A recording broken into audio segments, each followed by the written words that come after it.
Welcome to the Wisdom of Women show. We are dedicated to amplifying the voice of women in business.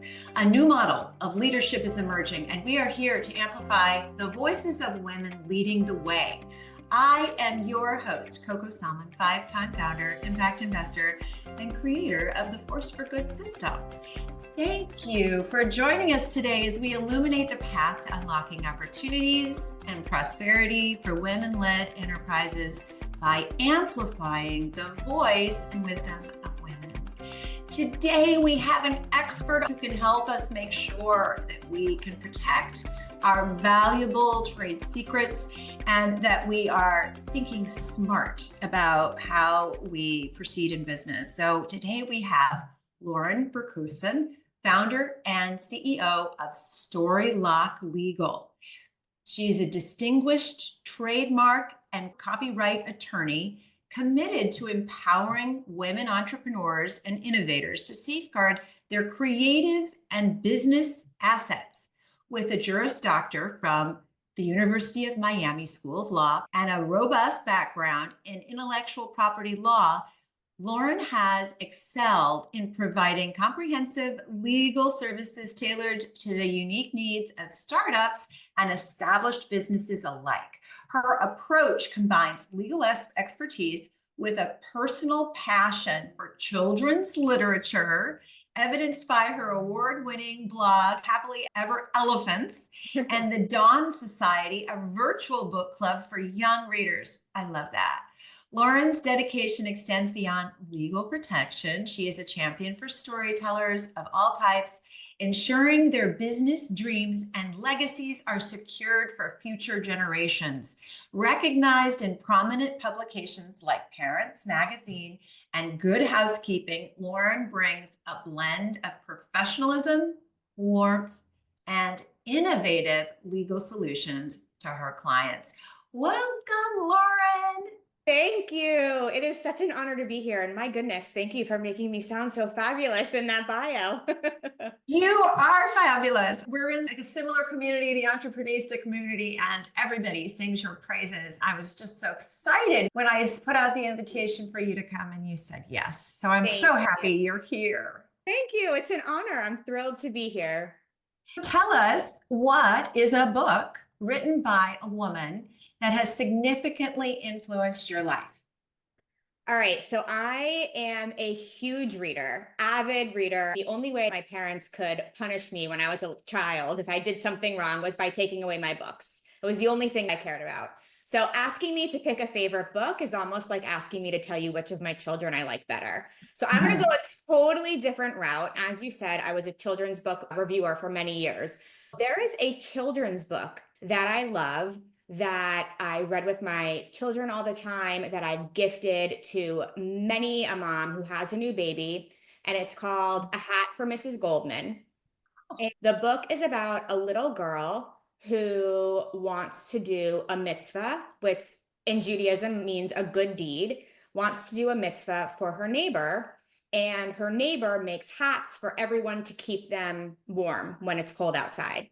Then she starts giving away her yarn and her hats, and she doesn't have one herself. So the little girl learns how to knit a cap and makes a hat for Mrs. Goldman. It is the simplest, most beautiful example of being kind to others.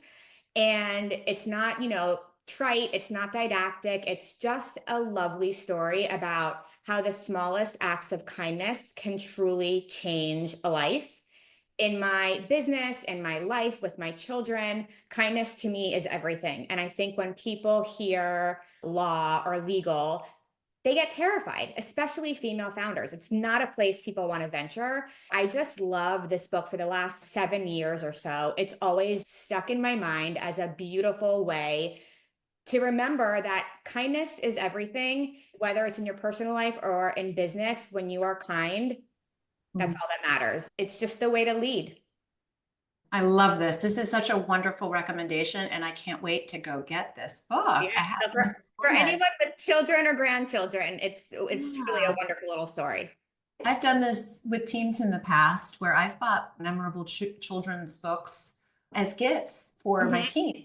right? They can be lovely parables. And this sounds like one of those that you might pick up and it might become a conversation piece for the beginning of a meeting and a nice way to elevate the conversation about your company too. So a hat for Mrs. Goldman and certainly for our children as well. So Lauren, tell us what led you to become an intellectual property attorney. Trace back for us the moments that shaped your path to becoming a star in this space. Oh, thank you. Well, I always wanted to be a writer. I'm a bit more of a creative, but of course, growing up, my parents or my dad really was like, do you want to be a writer or do you want to have a career that can make you some money? So I was like, okay, well, maybe that's what I should focus on instead. So my dad's an entertainment lawyer, and I always thought that what he did was very cool, but it wasn't the right field for me. But I knew that as a lawyer, I could do a lot of writing, not necessarily creative writing, but writing nonetheless. So I was like, okay, I'll go to law school. And from the moment I took my first trademark class, I just fell in love. And to me, it's a really great blend of creativity and logic. And so I always say that every good trademark tells a story. You hear the word Huggies and you immediately think of the best in quality for your baby, and you can see these beautiful like angel looking little babies in their commercials, or you hear Nike and you immediately think athletic prowess, not giving up. You have the whole vision behind that brand. I always tell founders that every good story deserves to be protected. I help you protect the story behind all of your business assets, your name, everything. And then we lock in that legacy for years to come. When I took my first trademark class, I loved it. And I instantly knew that that was what I want to practice. So after law school, I started to work at a prominent IP firm here in Miami, and the rest is history. Amazing. I love your devotion to the craft, right? It's the storytelling. It's the whole story of you in your inception story for why you do what you do. It's so honest, I feel like, and congruent. I just want to reflect back because every good trademark tells a story. And I just think that's not what I would expect from an attorney, right? I think that's part of what makes you so wonderful in this field of trademarks and copyrights with women founders in particular, right? Because it's otherwise it just feels very dry and not like, it is part of the goodness you're bringing to the world. It's part of how you make sure that you emphasize what your impact is and what your story is. I think there's something really powerful to that. Thank you. And yes, I do say to founders that your trademark becomes part of you. If you lose that trademark because you've unintentionally infringed on somebody else or for whatever reason, it's like you're losing a part of yourself. So I always say that's why we want to lock it down. It becomes a part of you. I know you have stories like this. I have worked with founders who've had this happen where they named their company or created a brand and they've gone down a particular path. They've already invested and they have customers and brand recognition. And then, oh, you can't use that name. Exactly. And I saw it on your website. It's like for a little money you can, or you didn't put it this way, but I'm using my own language. For a little bit of money, you can protect yourself. For $30,000 or even more, it could cost you, not to mention like that you might have real, impact to your traction in your company. Exactly. Could you share why intellectual property protection is crucial for women founders and how it can impact their business growth and legacy? Absolutely. I always say my first boss actually said this to me 20 years ago. We were in a meeting and she explained to the new associates, you would never buy a house on land that you don't own. It's way too risky. You haven't vetted it. You don't know if it's in a flood zone. You don't know if you can actually build a home there. Just like with your business name, you shouldn't build a brand and an entire business on a name you haven't vetted and cleared for use. It is just too risky. Protecting your name, your logo, your slogan, your colors, whatever it may be, is the only way to be sure that you actually own your brand in and around the United States. The only way that you can own your brand is with a federal trademark registration. It's almost as if you don't have a federal registration, you're kind of just renting it. right? So if you think about it, Right. so it's the only way to be sure that what you are building is safe. It's as simple as that. And it's a huge vulnerability if it's not tapped up. So, what are some of the most common legal pitfalls that women entrepreneurs face in your experience, and how can they navigate these challenges effectively? So this is a great question because people always come to me and say, I got the URL, I bought the URL, so my name's available. Or they'll say, well, I incorporated my entity in my state, so the name is available. Or I'm using the social media handle, so the name is available. None of those things, and I know this sounds harsh, but it's the truth. None of those things mean that you have a registered trademark or that you own your trademark. Right. Not even close. The only way to make sure that your mark is clear to use is to do a full comprehensive trademark search and then to register an actual trademark with the Patent and Trademark Office, the USPTO. If you do not have that registration, you don't own your mark. It's that simple. That just having a registered entity means nothing. Well, that's a dangerous place to be, right? So let's break it down a little bit. Help us educate us in what is trademarking and what is copyright protection. Maybe walk us through each of these and talk to us about what they are, the risks, the benefits of not doing anything versus doing something. All right, absolutely. So, trademark and copyright, both very important, both very different. So, the Yes. way that I always tell people to think about it is trademarks identify the source of where a particular good or service is coming from. So, anything that is a source identifier. So, let's think Nike for a minute. Nike, you know what you're getting. You see the swoosh logo, you know where your product is coming from. You hear the slogan, just do it, you know that that's a Nike product. All of those individual elements identify the source of the good or the service, which is Nike. Even things like colors. So think about the Tiffany blue box. That blue box is a trademarked element that Tiffany owns. If some other jeweler tried to use that same color blue in their own product packaging, so another thing is sounds. Anytime you hear that chime, that sound is a trademark of NBC. Trademarks identify the source of goods and services. Copyright is very different. Copyright protects your creative works. If you are a writer, your book is the subject to copyright. The title of your book, interestingly, is not subject to a trademark unless it is part of a whole series of books. So think about, I mean, a huge series when I was popular and is actually back again and still popular today with the young girls is The Babysitter's Club, right? The Babysitter's Club, the series, that is trademarkable, but just one title of one standalone book is not. So copyright protects all of your creative works, your novels, your paintings, your artwork, your podcast recordings, your core materials. If you have a course, if you're a course creator, your workbooks, your module recordings, all of those things are subject to copyright protection. Now, what people don't realize is that copyright protection does attach from the second that the creative work is created. If you write a novel, you have copyright protection in that novel.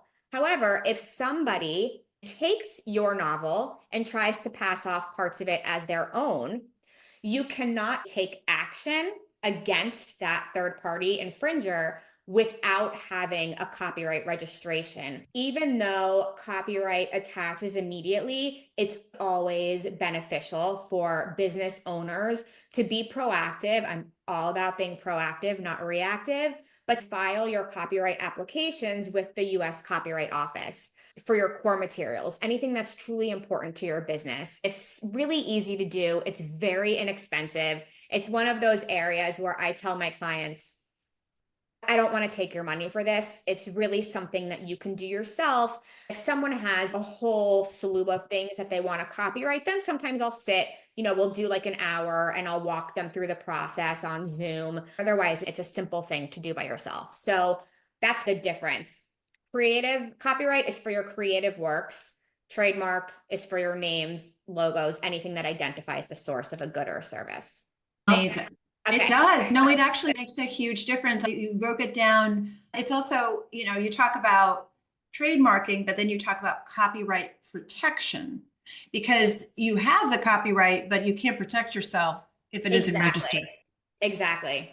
That's interesting. That's very, very interesting. And I haven't gone to have any of my items, and I have lots of tools and I have a lot of things I've written in a lot of tools and workbooks that I have not copyrighted. So I'll definitely tell me more about that. And then I want to run back to the trademarking and talk more about that. Yeah. I mean, as I said, a lot of times if people are really interested in copywriting, getting registrations for their works, if it's someone who does have a lot of work that they want to protect, sometimes they'll just spend, like I have something easy on my website. It's my legal office hours. And you can a legal office hour with me and we can sit on the phone together on Zoom and go to the site and I'll show you how to protect your work. From there, you can do it on your own. Some people like that if they have a lot of stuff that they want to do and they want to make sure that they're doing it properly.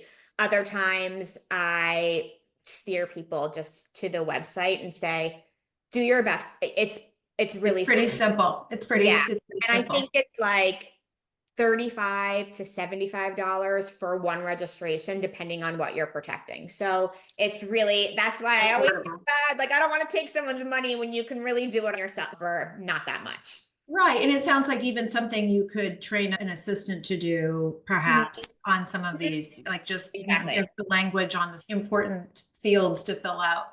So tell us more about trademarking then. And what are the things that you see that women, founders in general, aren't trademarking and should? And what happens? How do you do it? What is the process of working with you to create the trademark? So typically when my clients come to me, most start with my Trust Your Trademark package because we all want to trust that our trademarks are going to be, safe and protectable. What that is a package that includes a full comprehensive trademark search, all of our conferencing, emailing, discussing the results, usually our call after I send the opinion letter and my recommendation, then prepping and drafting the application if the mark is available, and then walking that through to hopefully the end goal, which is getting a registration.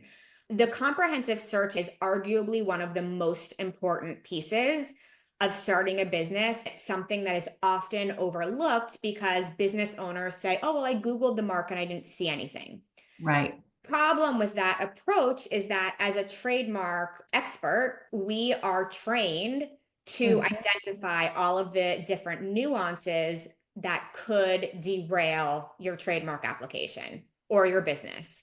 So things that people don't realize, if your mark is Bluebird, let's say your mark is Bluebird for a cookie shop, and someone else, you spell it the traditional way, and then someone else is trying to register Bluebird, BLU space BYRD for a cupcake shop.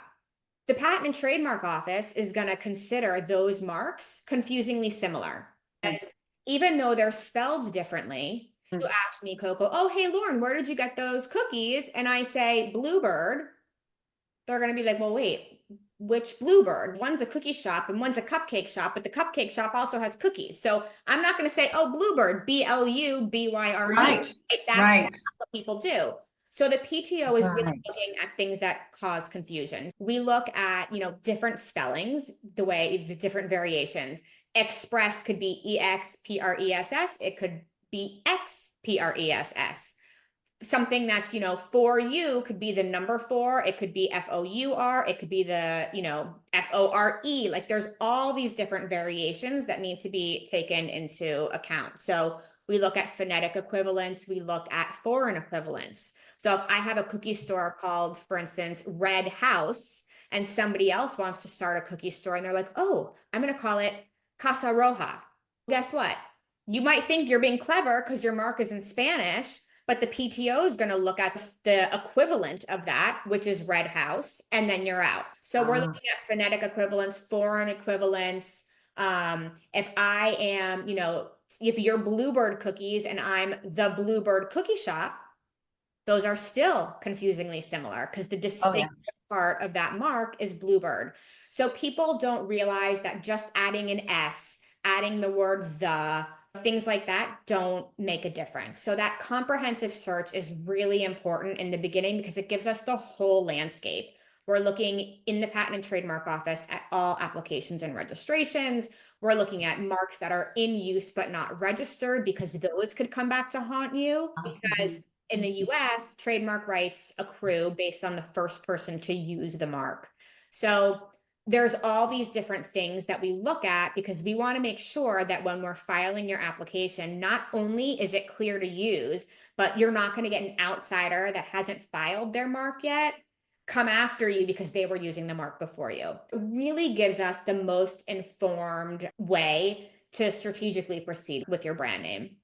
Amazing. So that's like your name. What about things like taglines or Same, secret recipes and stuff? same process for a logo, a color, a tagline, all of that. We want to do a search first and then we go from there. Now, recipe is not trademarkable. Could be copyrightable, But the but title might be. depending on how you're, it depends on how you're using it. You have to be using it in commerce. It can't just be a recipe that you post on a blog. And that's something, that use in commerce, what actually constitutes use in commerce is another hang up. So I'm thinking about my own things right here, and hopefully Of course. other founders are thinking about their own things. Is something like a tool I use all the time called the 4-page growth plan. Mm-hmm. And is it covered as a copyright if I just get copyright written, or If it's a framework and an actual, detailed piece yes, of work, yes. then yes, you can get that protected via a copyright registration. Now, interestingly, the name, and depending on, let's say your whole business was around this, what to say it again, the 4-page growth plan. Page growth plan. Mm-hmm. Let's say that was the name of your business and it's Mm-hmm. all around your 4-page growth plan. That's a descriptive name. That would be Yeah. very hard to protect.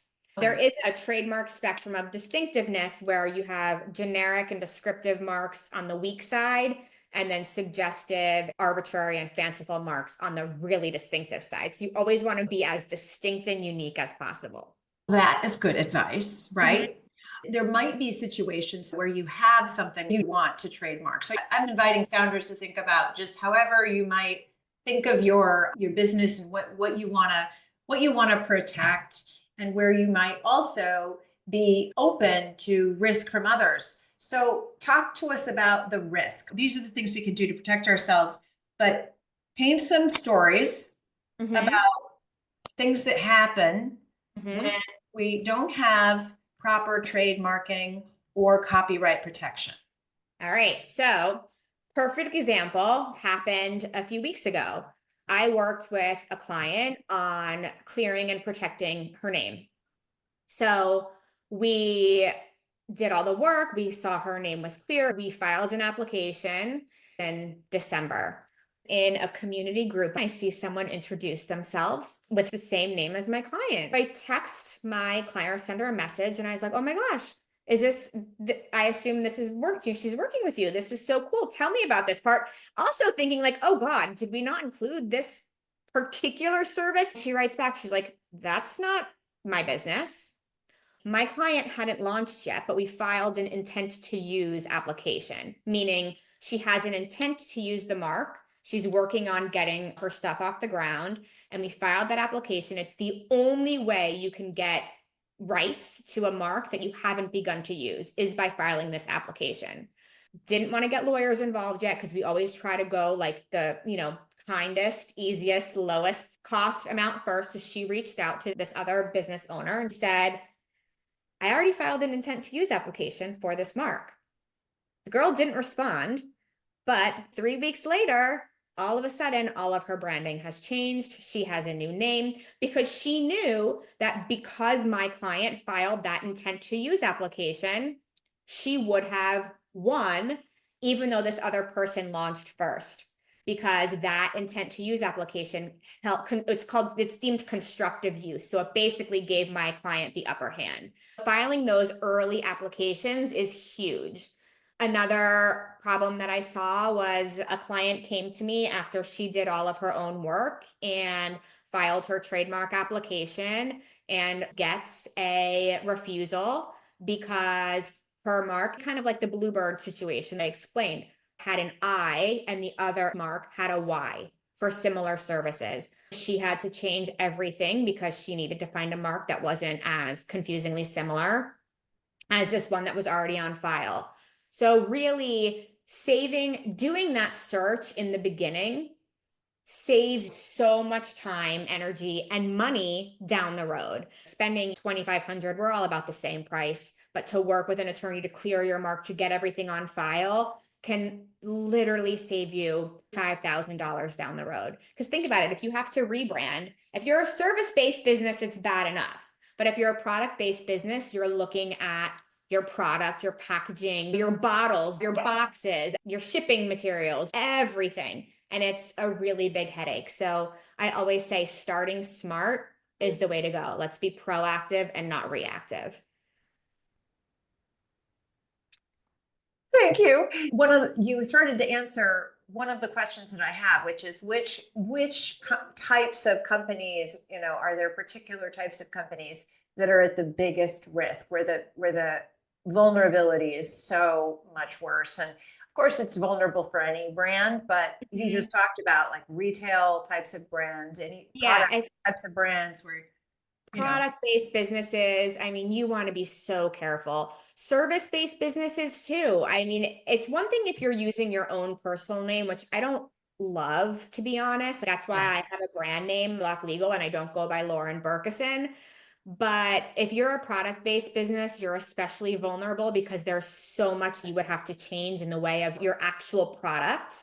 Even service-based businesses, especially if you are looking to grow and scale, no matter what kind of business you are, the second you put all of these marketing plans behind you, if you start getting big and somebody else sees what you're doing and runs to the PTO to file a mark that you rightfully own because you've been using it before them, guess what? You might still be able to get your registration back because you are the rightful owner, but you're going to end up in litigation before the Trademark Trial and Appeal Board and spend tens of thousands of dollars, if not more, to fight for a mark that would have been yours had you just spent a little money to file your application. So that's why I'm all about being proactive, because it really can save such heartache and so much money.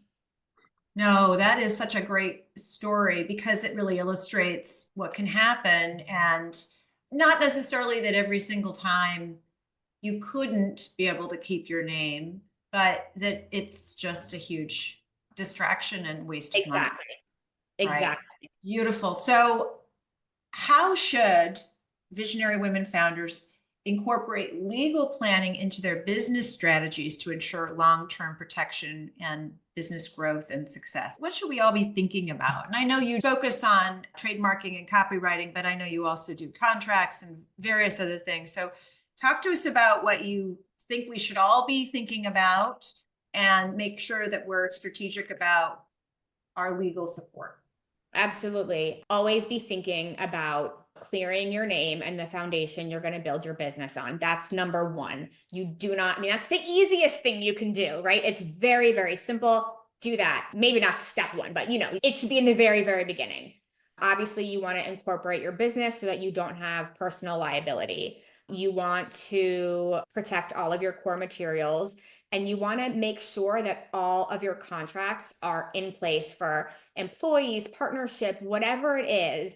And do not sign anything that you do not understand. When I am working with my clients on contracts, I tell them 75 times throughout the process as they're reviewing. My first draft is a working draft, and I'll go back to the client and say, how does this feel? Do you need, what else do you not understand? What doesn't fit? We talk about everything. But I say all the time, make sure that you understand every single clause in this contract, because you should not be giving out anything that you don't fully understand. You should never sign anything that you don't fully understand. And especially when it comes to your IP, you don't want to inadvertently be signing away rights to something that you own. So really, I can't stress enough, if you do not understand something, get help to Yeah. understand it. That's what we're here for. And any good lawyer is not going to make you feel small, Mhm. put you down. And if they do, that's a lawyer you want to run away from, because our job is to partner with you to make you feel confident and empowered and secure. We want you to understand everything you're signing because your contracts are your foundation. All of these foundational pieces are really important.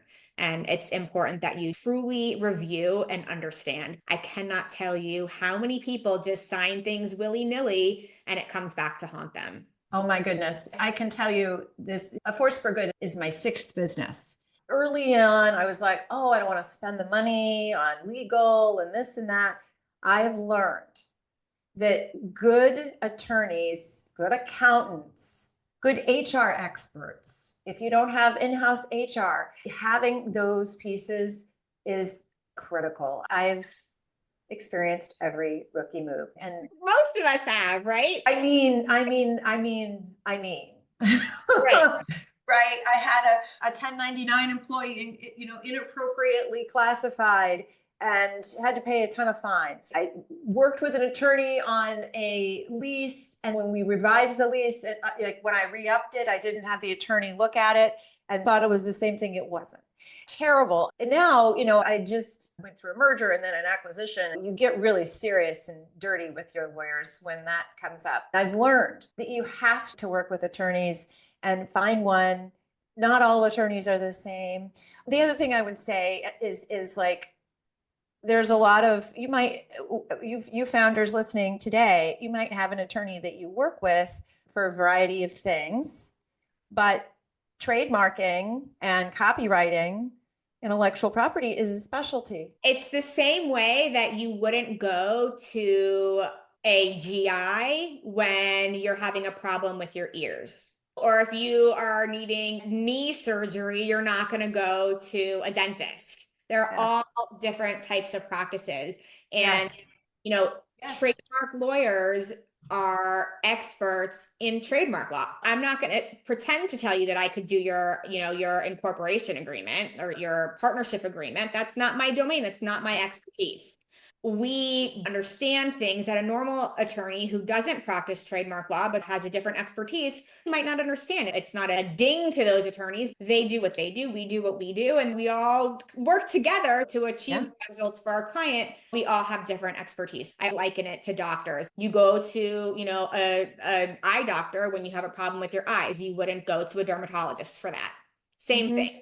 Yes, exactly. I mean, even when we closed on our healthcare deal, we had so many different attorneys with different expertise, right? We had a state Medicaid attorney, a federal Medicare attorney, a tax attorney. It's just what you do, especially as we're starting and growing our businesses. We're creating a company that hopefully has intrinsic value. Exactly. And you want to protect that. And Lauren is certainly here to help you do that. So I have one more question to ask you about the future of business as it relates in particular to where is intellectual property going in the world of AI? And, as things are changing and people are creating things in partnership with AI, what do you think about all this? Coco, your guess is as good as anybody's right now. The law is constantly evolving. Copyright typically has to be created by a human. So it'll be very interesting to see what happens. AI comes in. There's starting to be some case law on it. There's been some areas where small amounts of AI have been deemed still protectable, but it's evolving and changing every day. People are asking, what if AI helps you come up with your trademark name or logo? It'll be a very interesting, hot field. I just took a continuing legal education course last week, and my friends and I were talking. This is what we need to keep doing because it's constantly evolving, and there's no set in stone yet because it's such a new area. Right. I keep hearing, I'm in a couple of entrepreneur groups and I was with them last week. Some of them were talking about getting their content and intellectual all of their IP out into the world. And like, oh, well, just work with your AI and then you can create this and it'll go out into the world. It may not be that simple to protect Right. yourself with that. That may not be an asset that you can actually, Right. hold on to. I felt really fortunate that when I was writing A Force for Good, Chat GPT didn't exist, Right. right? Exactly. It's like when my son who's in sixth grade, he's like, but I don't understand. What did how did you do research when you were my age? So you Microfiche. right from microfiche, right? He's like, what is that? I'm like, I don't even know how to begin to explain that to you. But he's like, what do you mean you didn't have the internet? I'm like, we just didn't have the internet. Like, there's nothing to understand. Like, it didn't exist. It was like the same thing that my parents would talk about. Oh, they would sit around the radio and listen to like the one radio show. Like, it's the same thing. Like, we just didn't have it. And Yeah. Yeah. right over the Right. head. Well, it's going to be an exciting time. I hope everybody is prepared to go through the ups and downs of it. We all are going to need brilliant experts and advisors like you, Lauren. Thank you. So, what is a final word of wisdom that you would like to offer to women founders, visionary women who are creating amazing companies that are scaling and hope to be the next unicorns? I would say two things. Number one, do it scared. That's what a You're an Entreprenista, Stephanie Carton, who's the leader of Entreprenista, always said. And that really helped me get started. You're always going to be scared. Don't wait until you feel better or more comfortable. There's never a good time. So do it scared and jump in. The other thing I would say is to always be proactive rather than reactive. If you are proactive and now you've listened to this podcast, right? The more you learn when you educate yourself, don't delay. Just take action to protect yourself and spend a little bit up front to save a ton of money and heartache down the road. So it's worth its weight in gold to take steps to protect yourself right away. So tell us, I love that, and do it scared and just, be able to take that action. How can listeners learn more about you and your services? You have a great online 6-day program, right? Tell us about that. Yeah, I have a 6-day email guide on getting trademark smart, free, simple. I take out the legal jargon. I just explain everything soup to nuts about why you need a trademark, how, we want to clear a trademark, how you can pick a name for a new service, a product line, podcast, whatever it may be. Really easy to understand. It's just an email series. So that is a great, valuable place to start. I also offer free consults. We can talk about what packages might be most applicable. But yeah, you could find me on my website, storylocklegal.com, or on LinkedIn under Lauren Bercuson. And I'm sure you'll put it in the show notes or something. Yes, indeed. Great. So storylocklegal.com. And when you go to that page, you're going to find, when you move down the page, you're going to see this 6-day email guide to get trademark smart. So be sure to go there and get that. And then you'll see when you go to Lauren's website, storylocklegal.com, you're going to see that there are different ways, there's different packages. So it's very transparent. I love this idea of the office hours too. How do people do the office hours? You can sign up right on my website. I do offer free consults, as I said, but that's not really an attorney-client relationship. I can't truly provide legal advice.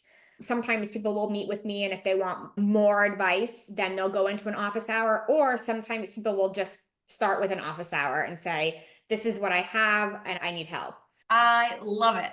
I love it. This is great and so accessible for women founders. And, thank you, Lauren. You've certainly educated me today, and I'm sure everybody listening has also learned a great deal from you.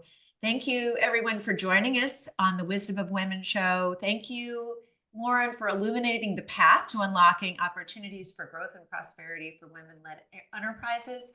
We value your experience and your wisdom.